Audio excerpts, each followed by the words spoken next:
La retransmisión de esta entrevista llega a ti gracias a Stangest y Cat & Dogs.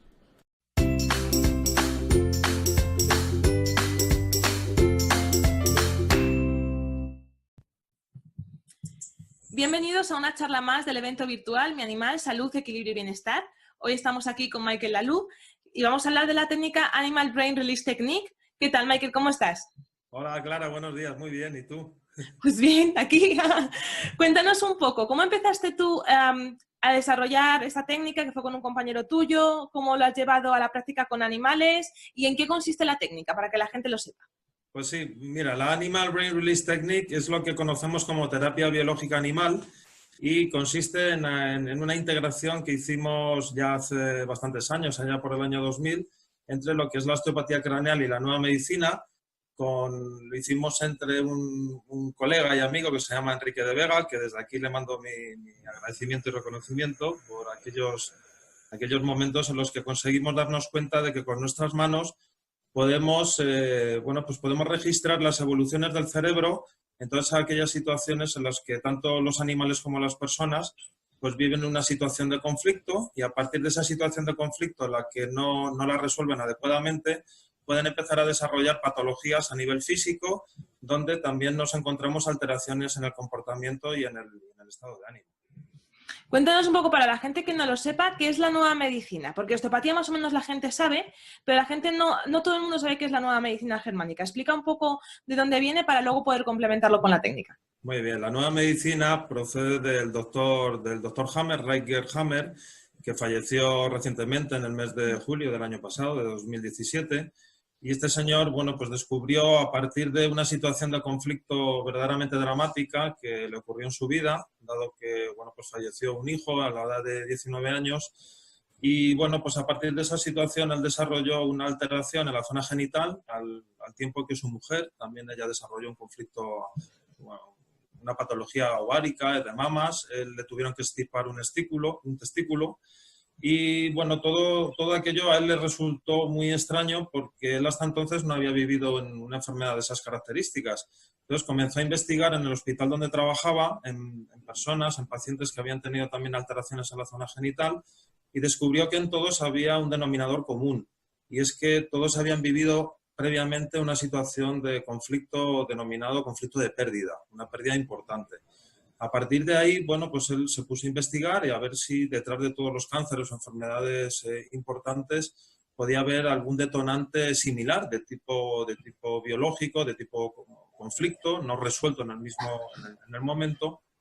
Y llegó a la conclusión de que efectivamente a cada situación de conflicto le correspondía un tipo de enfermedad programado específicamente por la naturaleza, donde afectaba a 3 niveles. Por un lado, a la psique, al entorno mental, relacionado con el estado de ánimo.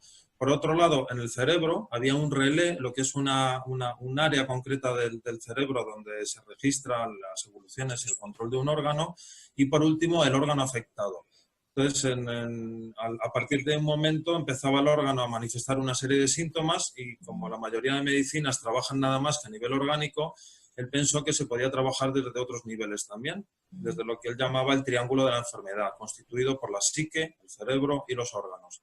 Él empezó a trabajar desde el estado de ánimo de las personas, se empezó a dar cuenta que si se resolvía esa situación de conflicto iba a afectar simultáneamente a la evolución del órgano y de la alteración que se encontraba en el cerebro, y así fue. Encontró 5 leyes biológicas a partir de las cuales en todas las situaciones de conflicto se producía un mecanismo de resolución por parte de la naturaleza, y a partir de ahí pues se dio cuenta que la medicina tenía que abrir el campo de visión para trabajar de manera mucho más holística y global sobre los pacientes.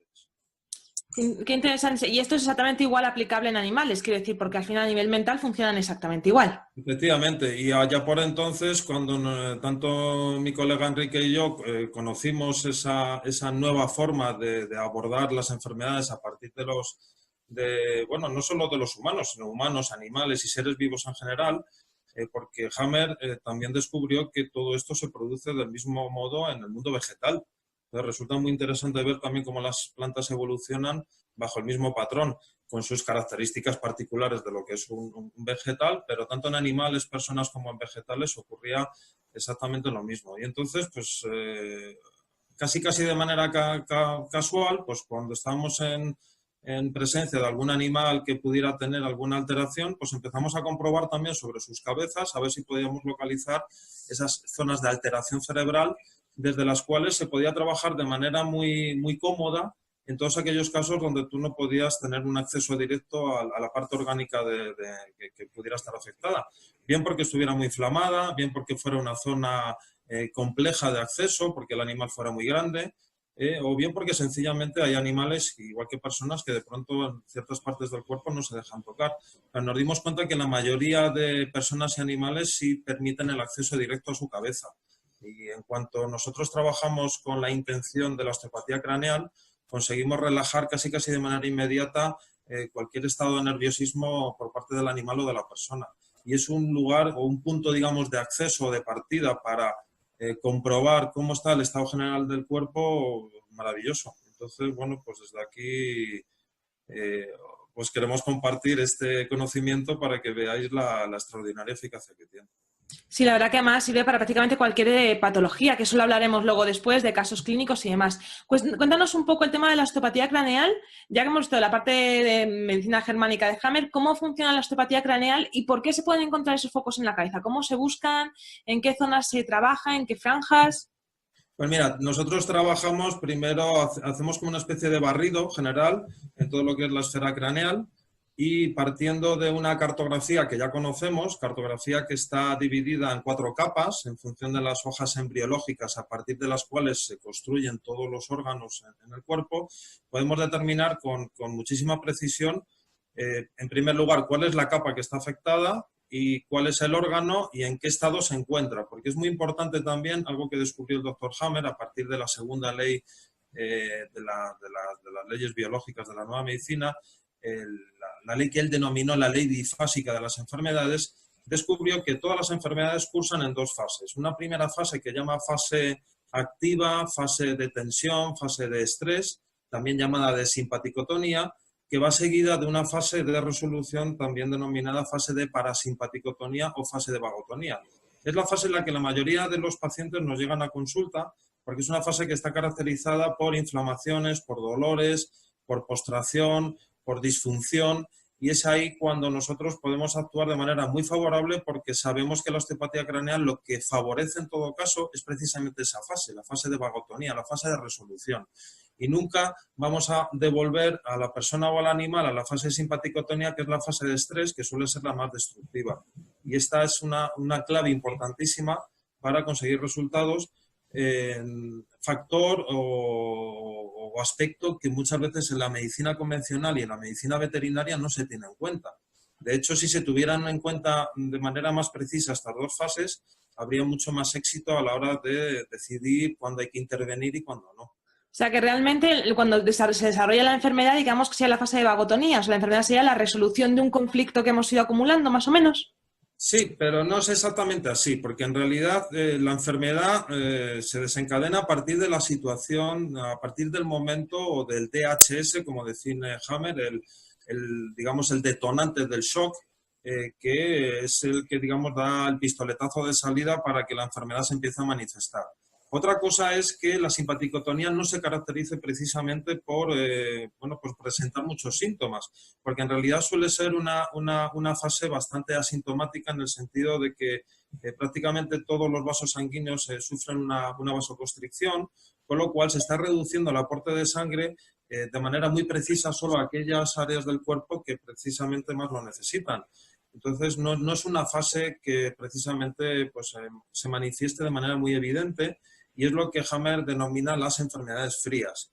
Pero hay muchas enfermedades que aunque no se están manifestando en simpaticotonía, ya pueden estar produciendo alteraciones más o menos severas. Dependiendo un poco de la hoja embrionaria, que todo eso luego lo explicamos de manera muy detallada en los cursos, pues nos vamos a encontrar que o a veces hay una proliferación celular en la fase, digamos, activa, y por el contrario, en otras hojas embrionarias lo que está ocurriendo es más un deterioro del tejido. Mientras que la fase de solución, que es una fase que prácticamente en todas las enfermedades se caracteriza por inflamación, por mayor presencia de sangre y de líquidos reparadores, lo que sí nos vamos a encontrar es que, claro, al ocupar la sangre un espacio que antes no ocupaba, va a provocar una tensión mayor en los tejidos y los receptores sensibles al dolor se van a quejar. Por eso la fase de vagotonía es una fase donde da la sensación de que la enfermedad se está produciendo ahí, cuando la mayoría de las veces la enfermedad ya está prácticamente en su fase final, ya está terminando de salir, y ahí es cuando podemos cometer el error de mandar antiinflamatorios y analgésicos, que lo que van a hacer es devolver a la persona o al animal de nuevo a la fase de simpaticotonía.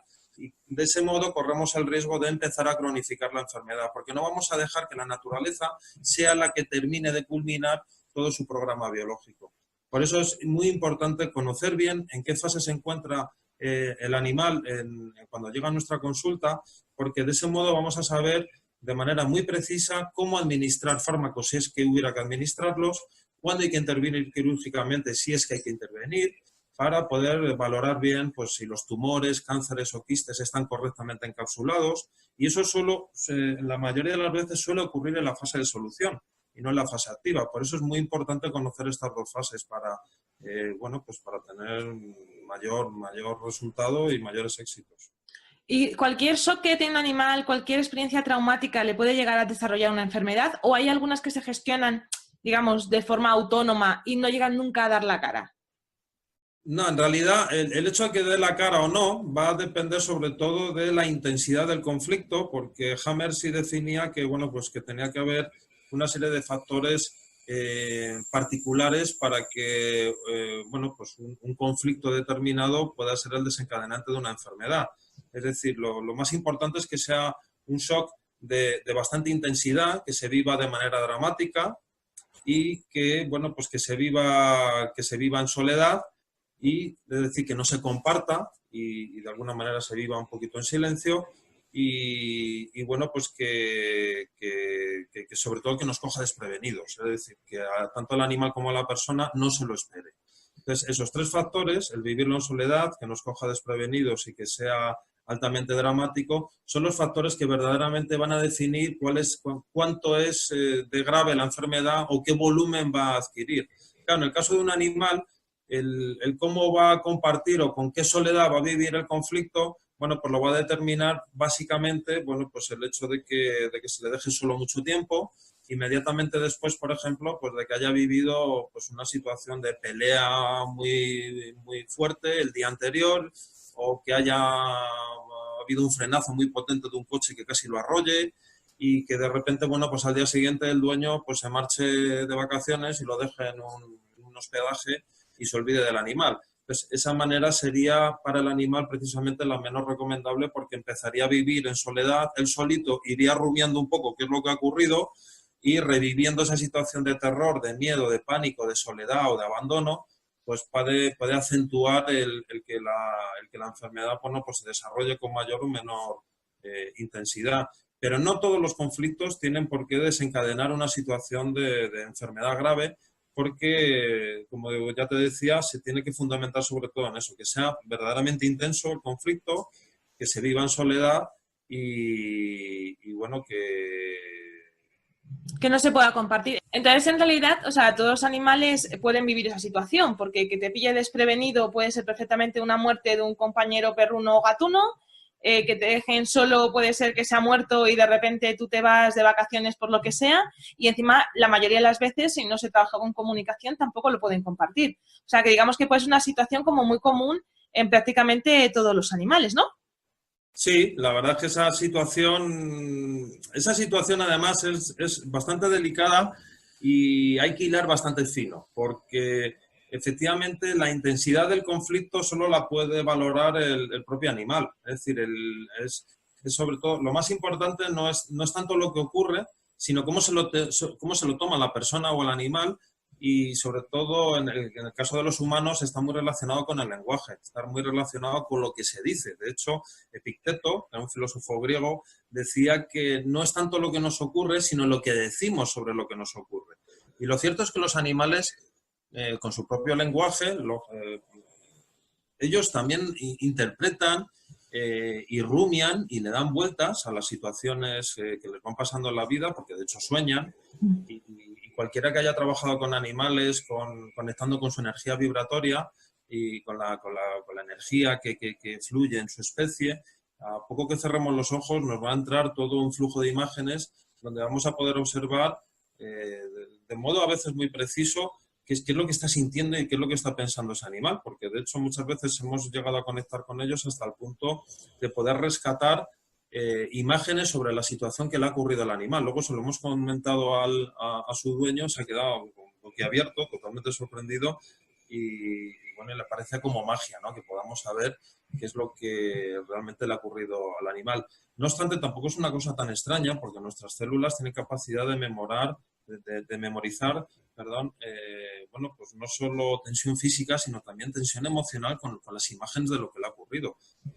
Exactamente igual que una memoria USB es capaz con unas chapitas de memorizar lo que memoriza y poca gente lo cuestiona, debemos abrirnos en conciencia a darnos cuenta de que una célula es mucho más compleja que una memoria USB y es capaz de memorizar eso y mucho más. Y te iba a preguntar, ¿cómo viven los animales un tratamiento así? Es decir, ¿cómo un animal que te llega a consulta, cuál es el protocolo que haces tú y cómo por tu experiencia ves que lo viven? Bueno, pues mira, en primer lugar, el animal conviene trabajar con él en su territorio. Conviene no sacarle. De hecho, pues cuando se le lleva a los centros veterinarios y se le saca de su entorno, el animal pierde contacto con su espacio, con su territorialidad, y en el mundo de los mamíferos eso es muy importante. De hecho, una de las grandes o de las más frecuentes alteraciones que nos solemos encontrar está muy relacionada con las vías urinarias y con toda la vía digestiva, que no solo sirve para procesar la eliminación de los residuos líquidos y sólidos, sino que todos sabemos perfectamente que los animales lo utilizan para marcar el territorio.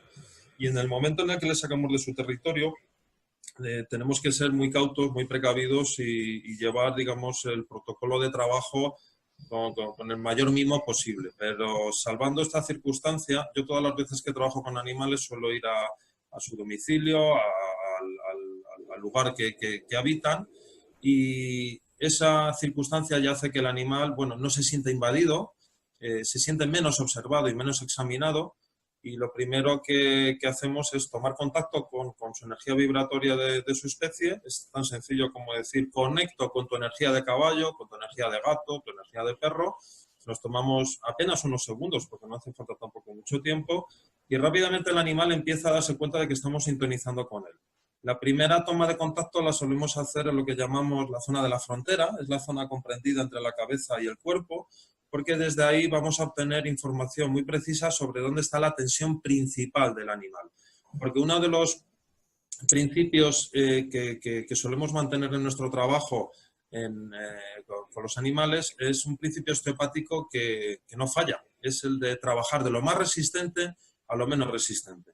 Es decir, tenemos que localizar en primera instancia dónde está la tensión principal del animal, porque desde ahí vamos a conseguir trabajar de manera mucho más económica y no vamos a tener la necesidad de estar trabajando sobre todos y cada uno de los síntomas, porque muchas veces esa tensión primaria está asociada a tensiones secundarias y cuando conseguimos neutralizarla, muchas de las tensiones secundarias van desapareciendo. Y es el propio cuerpo el que nos va guiando a través de la sensibilidad craneosacral, nos va guiando mediante su hoja de ruta para seguir el orden de trabajo, porque nadie mejor que el cuerpo sabe verdaderamente cuál es ese orden. Por eso los protocolos veterinarios o protocolos osteopáticos que tengamos integrados no todas las veces van a funcionar. No digo con esto que los tengamos que discriminar y apartar y retirar de nuestra forma de trabajo, pero sí empezar a abrir nuestra conciencia terapéutica, a darnos cuenta que la prioridad en este trabajo es aprender a escuchar los tejidos, porque en los tejidos es donde está la hoja de ruta, donde está la información para seguir el orden adecuado de tratamiento. Vale, cuéntanos un poco cómo funciona el cerebro de un animal, o sea, igual que el de una persona, pero cómo funciona el de un animal, cómo trabajarían las diferentes capas, cuál es el orden, un poco dónde se alberga cada emoción o cada órgano, cómo funcionaría ese nivel del cerebro de un animal. Pues mira, los animales, digamos, de alto orden, de mamíferos grandes, que es con los que más trabajamos, y la cartografía cerebral humana se parece mucho a la de este tipo de animales, pues trabajamos sobre todo en 4 capas. Hay una capa la más profunda que se llama endodermo, luego hay otra que se desdobla en 2, que es mesodermo cerebeloso, que estaría comprendida pues en toda la zona de la nuca con lo que es el propio cerebelo. Luego tenemos lo que se denomina el mesodermo cerebral, que sería la zona medular ya de los hemisferios cerebrales, y luego la capa más externa, que es el ectodermo. A cada una de estas hojas embrionarias le corresponde un tipo de conflicto, un tipo de conflicto o conflictos que están asociados, pues a las funciones principales que tienen esos órganos. Así, por ejemplo, en el endodermo se gestionan las funciones básicas de supervivencia y por eso ahí nos vamos a encontrar órganos afectados pues, relacionados con el aparato respiratorio, con el aparato reproductor, con el aparato digestivo. Tenemos una zona, ya la siguiente, el mesodermo cerebeloso, la zona del cerebelo, que gestiona sobre todo la protección de ciertas estructuras del cuerpo y ahí nos vamos a encontrar pues membranas serosas de doble hoja, como el peritoneo, pericardio, pleura, que protegen pues, pulmones, el corazón, los intestinos.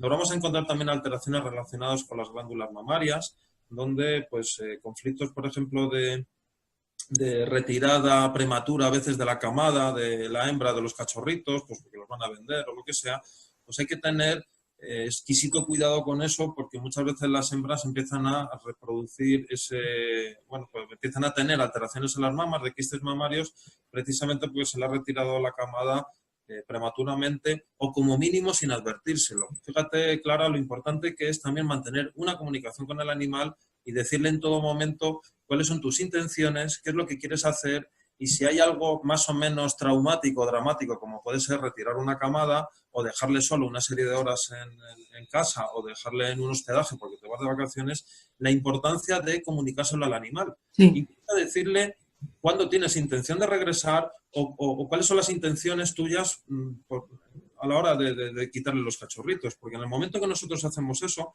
el animal lo entiende y todo el que tenga animales sabe perfectamente que es muy fácil comunicarse con ellos y la mayoría te dicen, no, si solo le falta hablar, pero si ya hablan. Y habla. Lo que tenemos que hacer es no solo utilizar nuestra comunicación verbal, sino también aprender a manejar este nivel de escucha con las manos. Y ya terminando con lo de las hojas embrionarias, hay otras dos más. La hoja, digamos, la del mesodermo cerebral, que tiene que ver sobre todo con el sistema de sostén del cuerpo y de soporte. Ahí básicamente nos vamos a encontrar las alteraciones óseas, de tal manera que cuando haya algún animal que se haya fracturado, haya fisurado, tenga algún proceso de osteoporosis, de degeneración, articulaciones como la cadera, las manos, desde ahí vamos a trabajar muy bien, cuando muchas veces pues el animal está recién intervenido, queremos acelerar su proceso de recuperación, de osteocondensación, si ha tenido alguna fractura. Y la última capa, la del ectodermo, pues tiene que ver sobre todo con el control del territorio, tiene que ver mucho también con la función sexual, tiene que ver mucho también con la comunicación y esa capa externa pues muchas veces está también alterada por eso, por la falta de comunicación con el animal, por las castraciones a veces que se hacen pues para que no nos incomoden, tanto en machos como en hembras. Entonces, también conviene comentarle a los animales la importancia de ello y decirle que, que nuestra prioridad realmente es una cuestión de comodidad. Yo realmente, lo siento mucho, no estoy muy de acuerdo con esas castraciones, pero entiendo que haya personas que, pues que necesiten la compañía del animal y que no le ande poniendo a la casa perdida o maullando cada cierto tiempo sin dejarle dormir. Pero en cualquier caso, si hay que hacer eso, pues que se le diga... Se le explique por lo menos. Que se le explique de la mejor forma posible y como mínimo que se le dé las gracias y que se le pida perdón. Sí. Porque a nadie le gusta que le vacilen. Y en ese sentido, estaba insistiendo ahora en este aspecto porque en el ectodermo es donde se registra muchos de los conflictos relacionados con eso, con la territorialidad, con la función sexual y con la comunicación. ¿Qué casos clínicos te sueles encontrar tú? Bueno, supongo que te vendrán casos de todo tipo porque con lo que has dicho de las capas del cerebro se puede trabajar todo, sí. Pero ¿cuáles son los casos clínicos o los más comunes o algunos que hayas dicho, ojo, pues este caso no tenía solución y de repente con esta técnica hemos dado en el clavo y el animal ha recuperado? Pues mira, uno muy típico es el que suelen decir de la displasia de cadera, que hay muchas razas que, pues yo me voy dando cuenta que hay que empezar a desmentir algunos conceptos, algunas creencias que las llevas escuchando y llega un momento en que los propios dueños se lo van creyendo y lo peor no es eso, lo peor es que hacen que el animal se lo crea también. Y dentro de mis conocimientos, yo no tengo amplios conocimientos sobre medicina veterinaria, pero sí tengo bastante experiencia en cuanto a escuchar el comportamiento de los tejidos, sobre todo en humanos, pero en los animales también te puedo decir que he escuchado grandes cosas. y están relacionados con lo siguiente. Por ejemplo, esa displasia de cadera o esos problemas de cadera del tren posterior en muchas razas, como pastores alemanes, como el Golden Retriever, como los labradores y demás, que de pronto te dicen, no, es que a partir de cierta edad es normal porque eso es genético. Bueno, pues es que no es normal, es como lo del perro tiene que llegar a viejo, bueno, tiene achaques porque es viejito. Y dices, no, puede llegar a viejo sano, no tiene que tener achaques por narices. Pero mira, fíjate, claro, te voy a comentar un contenido de conflicto biológico que afecta a la cadera, a la articulación de la cadera.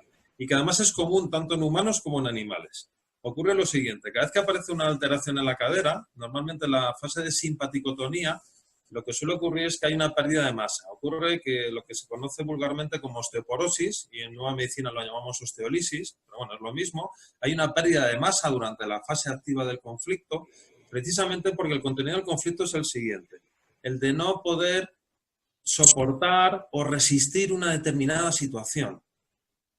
Y hago una pausa. Los que nos estén escuchando se den cuenta de lo que significa. No puedes soportar o resistir una determinada situación, lo cual te impide muchas veces dar un gran paso, un paso importante. De hecho, los grandes pasos los conseguimos, tanto los humanos como los cuadrúpedos, con el tren posterior, en nuestro caso de humanos, con la cadera, porque es como consigues avanzar más. Entonces, cada vez que tenemos o nos enfrentamos a una situación donde sentimos que no podemos soportar o resistir ya más, o incluso que estamos desvalorizados porque no nos sentimos capaces de dar el paso, ¿qué ocurre con la naturaleza? Porque la naturaleza hace lo siguiente, dice, si nosotros estamos dando la orden desde el programador, desde la psique, al cerebro de yo no soporto ni resisto y además no me veo capacitado para dar el paso, el cerebro, que tiende a alimentar lo justito, como me dijo un gran maestro hace años, me dice, ojo que el cerebro no alimenta a vagos, el cerebro va a alimentar aquellas estructuras que nosotros le estemos dando, estemos cumpliendo con su función. ¡Ah, qué bueno! Si tú no cumples con la función para la cual está destinada ese órgano, el cerebro tiende a la atrofia. Dice, hay otros órganos que están demandando más mi atención, por tanto voy a mandar sangre a quien trabaja. Es decir, voy a pagar a quien trabaja, pero al que no trabaja, a ese no le doy de comer. ¿Para qué está ganando? Entonces empieza la descalcificación. Cuando de pronto hay un momento, igual que hay una situación que desencadena el conflicto, hay una situación que desencadena la solución, cuando hay un momento que aparece la solución, ¿qué ocurre? Que entramos en la vagotonía. Y la vagotonía, ¿por qué se caracteriza? Por todo lo contrario de lo que dijimos en simpaticotonía. Hay un aumento del calibre de las arterias y de las venas para que llegue más flujo de sangre a la zona. Y la sangre, que es el principal vehículo que transporta los materiales de reconstrucción, ¿qué va a hacer? Va a llevar todo el material disponible a nivel de minerales para reconstruir el hueso. Empieza a reconstruirlo. ¿Qué ocurre cuando empieza a reconstruirlo durante esa fase? Pues que a esa fase la vamos a denominar artrosis. Es la fase en la que nos vamos a encontrar una mayor impotencia funcional porque de pronto hay una masa de minerales que antes no había. Y es entonces cuando se empieza a diagnosticar que la artrosis es un proceso, crónico, que ya no se va a quitar, cuando realmente lo crónico es aquello que uno no sabe curar. Entonces yo creo que cuando alguien diagnostica una enfermedad crónica debería tener mucho más cuidado con esto, con lo que dice, porque además la cronicidad es lo verdaderamente contagioso. Si tú al animal le dices que esto es crónico, si al dueño le dices que es crónico, al final lo cronificas. Elaboras una creencia y a través de una creencia creas una nueva realidad. Por eso es muy importante saber qué es lo que está ocurriendo, como descubrió Hammer, en esa segunda fase de solución y esperar a que termine la fase de solución. Porque una vez que se ha rellenado todo ese tejido para garantizar la consolidación del hueso y que no se rompa, al final de la fase hay una fase, digamos, de limpieza, de limado, por decirlo de alguna manera. Es como si sacáramos una lija fina y vamos a ir quitando todos los osteofitos marginales y todo ese exceso de hueso que se va acumulando en el borde de crecimiento del hueso, que es lo que en principio, cuando se está recuperando el animal o la persona, pues le genera esa impotencia funcional. Pero eso no quiere decir que se vaya a quedar así para toda la vida. Dejemos que termine la fase y al final el cerebro quitará todo aquello que sobra. Lo más importante en esa fase es hacer que el animal se mueva, aunque le duela, y que la persona también se mueva, aunque también le duela. Porque coincide que muchas veces la artrosis o displasia de cadera que tiene el animal es semejante o parecida a los problemas de cadera que tiene el dueño. Sí, además no suele haber mucha diferencia normalmente entre patologías del animal y patologías de la persona. Suelen ir bastante a la par, que lo hemos visto en varias charlas, sí. Y es como curioso, entre comillas, que coincida siempre. Sí, y a veces uno cojea de una pierna y el otro cojea de la otra para compensar, porque si no, no podrían salir a pasear.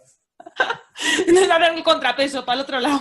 Sí, sí, sí. Vale, y por ejemplo, enfermedades de tipo neurológico, tipo un moquillo o cosas así, ¿se podrían trabajar también con esa técnica? Claro, lo que tenemos que buscar es la causa. Nosotros lo que hacemos es preguntar todas las veces al tejido dónde está la tensión principal o dónde está la causa que genera la alteración que tiene el animal. Y hay veces que nos llevamos sorpresas, porque podemos pensar que es una alteración relacionada pues, con el sistema inmune, el aparato respiratorio, y luego hay veces que de pronto está relacionado, por ejemplo, con este conflicto que te acabo de comentar. Puede que tenga un primer conflicto de no poder, de desvalorización, de no poder soportar o resistir una determinada situación, y secundario a ello puede tener conflictos de, digamos, de territorio indirectamente amenazado. Ese conflicto que afecta, por ejemplo, a la vía respiratoria, sobre todo relacionada con los bronquios, y generalmente ese suele ser el conflicto que aparece en todas las situaciones, por ejemplo, de catarro, de resfriados. ¿Y por qué? Pues porque estamos imaginando o creyendo que el enemigo está a punto de irrumpir dentro de nuestro territorio, pero no le vemos. Es como cuando dicen, uy, se avecina una enfermedad contagiosa, o en septiembre, octubre, fíjate qué curioso, que es cuando se nos recomienda la vacunación por la gripe. En diciembre, enero también la segunda campaña. Pero tú fíjate que los medios informativos tienen un poder enorme para poder, en este caso, concienciar, y lo entrecomillo, a la población para creer que viene, bueno, pues una ola de infección, cuando en realidad lo que nos están contagiando es una ola de miedo. Y el miedo es lo más contagioso. Los animales se contagian de miedo igual que los humanos. Exactamente igual además. Y entonces muchas veces uno se acatarra solo por el hecho de ver a uno enfrente que está estornudando. Pero si esas enfermedades fueran 100% contagiosas, pues en cualquier comunidad donde esté trabajando decenas o cientos de personas, todos se acatarrarían a la vez. En una perrera, si un animal tiene un problema del tipo que sea, pues todos se acabarían contagiando a la vez. Y no es así. Todo depende del sistema inmunológico y todo depende de cómo se lo tome cada uno. O sea que el sistema inmune también se podría trabajar con esta técnica para apoyar al animal. Por supuesto, lo que vamos a hacer es revisar cómo está su bazo, cómo están sus suprarrenales, cómo está el hipotálamo, la hipófisis, la pineal, cómo están todos los centros de control a nivel de lo que se denominan las oficinas centrales de control, que estarían aquí, y luego cómo se encuentran todas las otras oficinas o delegaciones periféricas a lo largo del cuerpo. Tendríamos que revisar cómo están las gónadas, cómo están las suprarrenales, cómo está el timo, cómo está la tiroides, la paratiroides. Todas estas glándulas de secreción hormonal están interactuando continuamente también con el sistema inmunológico e interactuando con el sistema de control y las oficinas centrales que se encuentran arriba en el cerebro. ¿Y se podrían trabajar también sistemas de creencias, también a nivel tanto humano como animal? Es decir, que el animal tenga la creencia de que no es querido, de que no es valorado. ¿Eso se podría trabajar también con esto? Por supuesto, en cuanto cambia el foco de información. Es decir, que muchas veces yo he visto las reacciones cómo cambian en cuanto al comportamiento de un animal, sobre todo en cuanto está con una persona o está con otra. Entonces, de pronto no es lo mismo que le pase el papá, que le pase el hijo o que le pase la madre que está hasta las narices del perro, porque es la única que le limpia, le cambia las cosas, le da de comer y se tiene que ocupar de todo eso. Y precisamente al que menos le ve es al que luego el animal le suele tener más querencia, porque es al que más echa de menos. Entonces, las creencias las podemos cambiar al animal no solo desde el diálogo, hablándole tal cual, sino también, pero cuando le hablemos al animal conviene tener una mano en contacto con sus tejidos. Porque todo aquello que él no pueda descifrar de manera adecuada desde nuestro lenguaje humano, todas aquellas pérdidas de información, las va a rellenar con nuestro contacto a través del tacto. Porque el tacto es como un cable que tú conectas a su dispositivo y hace que todo aquello que nosotros no podamos expresar con palabras le llegue al animal en forma de una forma más completa, de una forma más animal y más biológica. Y entonces, bueno, pues solo es cuestión de que cada uno lo vaya probando y se vaya dando cuenta también eso, que la creencia del animal la podemos cambiar, pero sobre todo en colaboración con el cambio de la persona, y si la persona solo es una, la que se ocupa de ese animal, bueno, pues el cambio de creencia primero lo tiene que hacer la persona. Para que luego le llegue al animal a todos los niveles. Para que luego le llegue al animal, efectivamente. Pero los animales son muy básicos, es decir, no hace falta que le estemos dando tantas explicaciones como estamos dando nosotros aquí para entender esto. Sí, al final funcionan de esto me funciona, me hace sentir bien, me relaja, lo cojo y me lo quedo. Efectivamente, porque yo he trabajado con animales incluso agresivos, me han dicho, he ido a chalés donde de pronto tenían animales que decían que tenían un comportamiento muy agresivo y de repente llegar yo, conectar con su energía vibratoria en una de las habitaciones donde se encuentren más cómodos, por supuesto con la puerta cerrada para que no escapen, porque tienen una tendencia a escapar de esa solución del conflicto, porque los animales, igual que las personas, les gusta vivir en su espacio de confort. Y entonces ellos se dan cuenta que cuando tú vienes con tu energía de terapeuta a resolverle, a desbloquearle, a quitarle una coraza, le podemos dejar un poquito Vulnerable. en evidencia y con cierta vulnerabilidad ante el espacio conocido que tienen en ese momento. Entonces hay una pequeña resistencia de inicio, pero enseguida notan nuestra energía vibratoria y es curioso cómo luego son ellos los que se acercan a nosotros y no nosotros a ellos. Y dices, pues si me conoce de hace 10 minutos. Sí, al final, aunque al principio les cueste, luego sí que es verdad que ven que si ellos mejoran, ellos siempre tienden a la salud. O sea, no tienen tantos parámetros como nosotros de voy a estar malito para poder descansar, sino que si ven que sí funciona, siempre van a tender a lo positivo. Efectivamente, el cuerpo nunca tiende al suicidio ni a hacerse daño. El cuerpo per se quiere manifestar quiere manifestar lo que es. Es decir, los cuerpos cuando están vivos lo que quieren es mantenerse vivos y la vida se expresa en movimiento. Entonces, el animal va a querer eso y desde su sistema de creencias, que es muy básico, pues se va a entregar con mucha más facilidad porque sabe que igual no sabe muy bien por qué, pero sabe que tú estás ahí para ayudarle. Sí, tienen un instinto fantástico cuando necesitan ayuda para reconocerla y para aceptarla, cosa que a la gente todavía nos falta un poco. Lo de aceptar la ayuda hay veces que es un punto que tenemos ahí todavía un poco flaco. Efectivamente. Entonces, cuando tratamos animales, también yo recomiendo tratar a los dueños más directos, los que tengan más contacto con el animal. Y hablar en estos términos, hablarle de nueva medicina, hablarle de creencias, hablarle de lo importante que es cambiar una creencia para luego crear una realidad diferente. Y bueno, igual que es reprogramable un ordenador tantas veces como nosotros queramos, nuestro cerebro también es reprogramable y el de nuestro animal igual.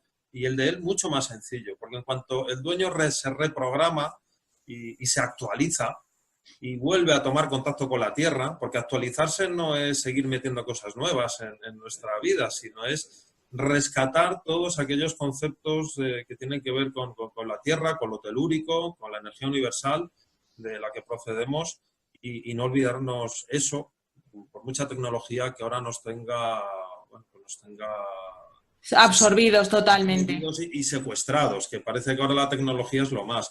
Pero si la tecnología mayor la llevamos con nosotros, la biotecnología está en nuestros cuerpos. Entonces, aprovechémosla porque hay mucho por descubrir dentro del cuerpo humano y dentro del cuerpo de los animales.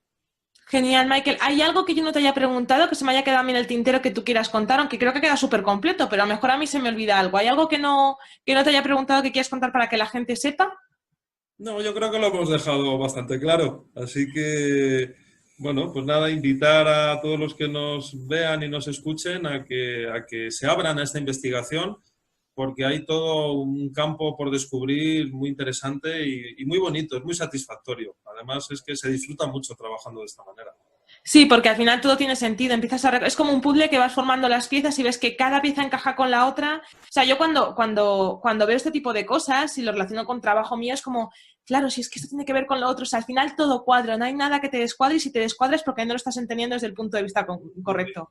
Sí, bueno, se me ocurre una cosa más. Igual parece Genial. un poco frívolo, pero recomiendo a las personas que les gusta mucho ver la tele mientras comen y demás, cosa que yo no recomiendo demasiado porque suele coincidir con los noticiarios y no Y están, no revuelven. están precisamente cargados de buenas noticias.